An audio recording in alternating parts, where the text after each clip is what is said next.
Hey there, in this quick video I'm going to share with you how you can factory reset the Roborock S8 or S8 Pro and how the whole procedure works. So first thing what you want to do, you want to turn it on. In the moment when you're going to turn it on, then what you want to do, you want to open this top cover, and when you're going to open the top cover, you're going to find a reset button right here.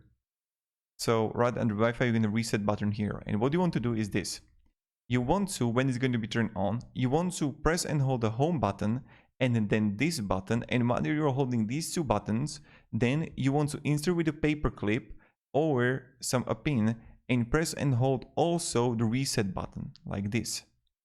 Do you see that?